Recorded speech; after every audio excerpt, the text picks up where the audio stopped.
క్రీస్తునందు ప్రియమైన వార్లారా, మరణాత మన రక్షకుడైన యేసుక్రీస్తు ప్రభువారి నామంలో మీకందరికీ శుభములు కలుగునుగాక. ఆమేన్. ప్రియులారా, నీతిమంతుడు లేడు, ఒక్కడునూ లేడు. ప్రతి మానవుడు కూడా తమ స్వకీయ దురాశలకు లోబడి మంచి మార్గం నుండి తొలగిపోయి పాపంకు బానిసలైనట్లుగా లేఖనం సెలవిస్తుంది. ఈ పాపం కారణంగా మనం దేవునికి దూరమయ్యాము, తద్వారా శాశ్వత శిక్షకు అర్హులమయ్యాము. అయితే దేవునికి మనమై ఉన్న అపారమైన ప్రేమ వలన తన ఏకైక కుమారుడైన యేసుపై ఈ శిక్షను మోపారు. ఈ యేసు పాపరహితుడిగా జన్మించి మన పాపాల కోసం తాను సిలువలో నలగొట్టబడి రక్తం చిందించి తన ప్రాణాన్ని అర్పించారు. తద్వారా సమస్త మానవాళికి రక్షణ దయచేశారు. నేస్తమా, ఈ రక్షణ అనేది దేవుడు మనకిచ్చిన అతి పెద్ద ఉచిత వరం. అయితే దీన్ని అందరూ పొందుకోలేకపోతున్నారు. దేవుడు మనకు ఆలోచించే శక్తిని, నిర్ణయం తీసుకునే స్వేచ్ఛను ఇచ్చారు. దేవుడు దేన్ని కూడా బలవంతం చేయడు. యేసు త్యాగాన్ని అంగీకరించి ఆయనను అనుసరించాలా వద్దా అనేది నీ చేతుల్లోనే ఉంది.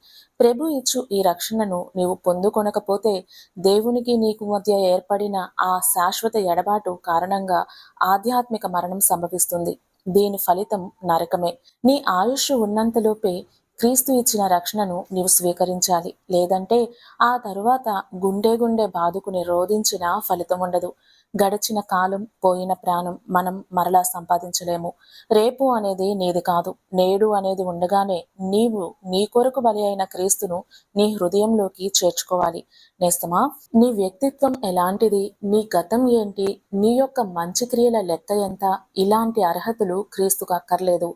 దేవునికి నీవు కావాలి, నీ హృదయం కావాలి, నీ ఆత్మ కావాలి.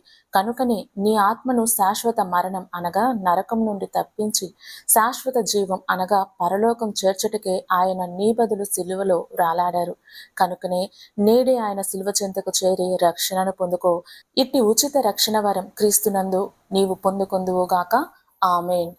నరలోకము నుండి పరలోకంబు వరకు నీచినగా నుండి నరులకు ముందుగా నడచూచు ముక్తికి సరిగా కొనిపోసు స్థిరమైన మార్గంబు నీవేయని నమ్మిక యేసు నాకు నీవేయని నమ్మిక.